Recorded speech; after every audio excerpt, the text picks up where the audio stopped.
Adrian thought the date had gone well. He had planned it carefully.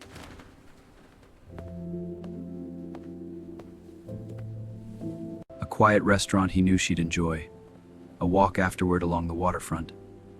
Conversation that went long past what either of them had expected. Good night, Vanessa. Good night, Adrian. She laughed. He laughed. When they said goodnight, she held his gaze a second longer than necessary. He went home thinking about her.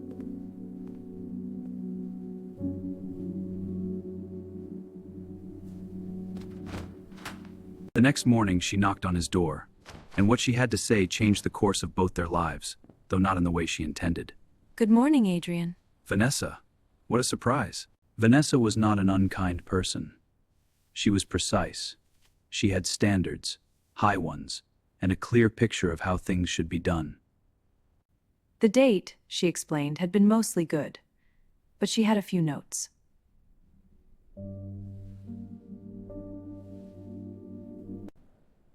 The table was too close to the kitchen. The restaurant had been nice, but the table was too close to the kitchen.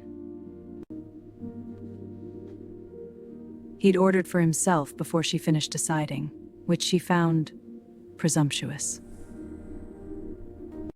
And he had talked about his work too much in the first hour.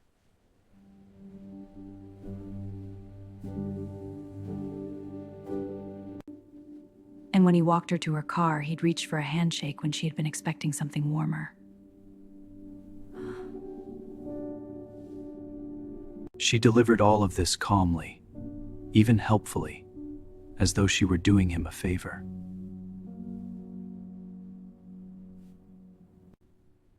Adrian listened, all the way to the end.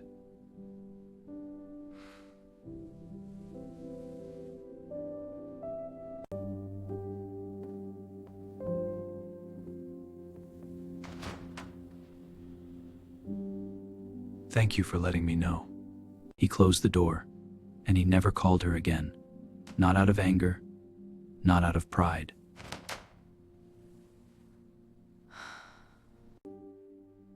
Out of a clarity that had arrived so cleanly it surprised even him.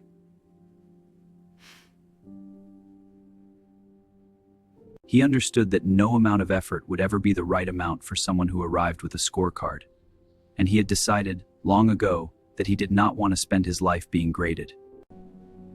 You cannot control how others see you. You can only control what you are willing to accept.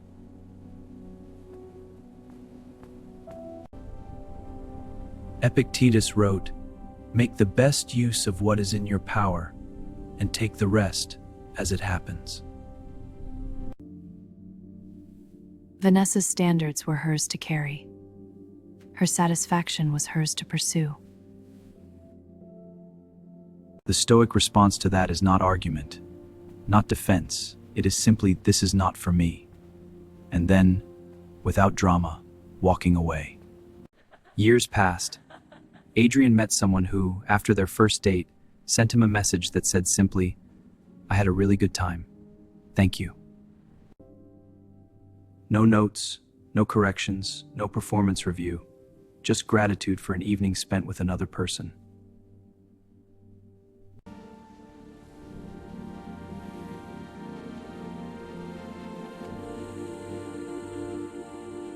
He married her.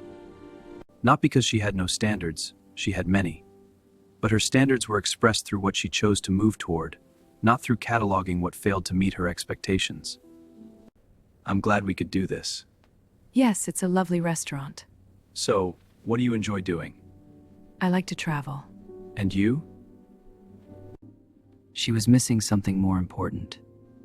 The willingness to appreciate what was already there, before reaching for what was missing. We suffer more in imagination than in reality. That gap between the imagined ideal and the real person in front of you is where connection goes to die. Connection is not built through correction. It is built through appreciation. That is not a low standard. That is the highest one.